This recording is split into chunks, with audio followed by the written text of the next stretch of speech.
অনেক ফলোয়ারে আমি দেখলাম আমাকে ভিডিওর মধ্যে কমেন্ট করছে ডায়াবেটিস হলে কি এটা খাওয়া যাবে, সুগার থাকলে কি এটা খাওয়া যাবে, কি এটা খাওয়া যাবে না। দেখুন, সব থেকে প্রথমে একটা কথা আমি আপনাদেরকে বলছি খুব সহজ ভাষাতে, সুগার বা ডায়াবেটিস মানে হচ্ছে আপনার রক্তের মধ্যে দরকারের থেকে বেশি শর্করাটা প্রেজেন্ট আছে। এবার দরকারের থেকে বেশি শর্করা যদি রক্তের মধ্যে থাকে তাহলে বিভিন্ন ধরনের রোগ, যেমন স্নায়ুজনিত রোগ, চোখের রোগ, কিডনির রোগ, এ ধরনের রোগ হতে পারে, খুবই স্বাভাবিক। এবার ব্যাপারটা হচ্ছে রক্তের মধ্যে যে বেশি শর্করাটা আছে সেটা আসছে কোথা থেকে। এবার আপনি বলবেন যে আমি চিনি খাই না তাও আমার ডায়াবেটিস কমছে না। আপনি চিনি খাচ্ছেন না, খুব বেশি পরিমাণে মুড়ি খেয়ে নিচ্ছেন। ভাত বেশি খাচ্ছি না তাও আমার ডায়াবেটিস হচ্ছে কেমন করে। আপনি ভাত বেশি খাচ্ছেন না কিন্তু আপনি 6-7টা রুটি কিন্তু খেয়ে নিচ্ছেন। এই বেশিরভাগ জিনিসই আমাদের পেটের মধ্যে যখন যায় সেটা হজম হয়ে সব থেকে প্রথমে যে উপাদানটা তৈরি করে সেটা হচ্ছে গিয়ে শর্করা বা গ্লুকোজ। এই শর্করার জন্য আপনার রক্তের মধ্যে ব্লাড সুগারটা বেড়ে যাচ্ছে।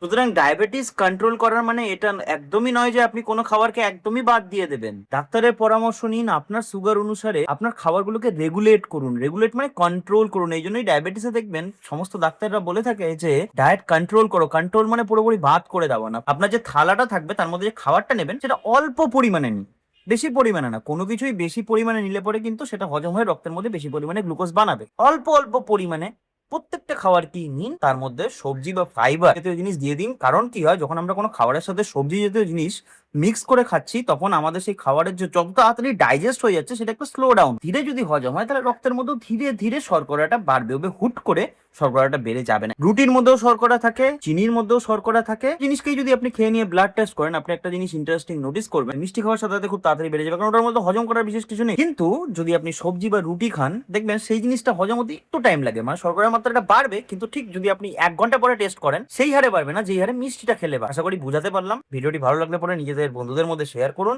আমার প্রোফাইলটিকে ফলো করে দিন, আর ইউটিউবে দেখে থাকলে পরে সাবস্ক্রাইব করে দিন। থ্যাঙ্কস।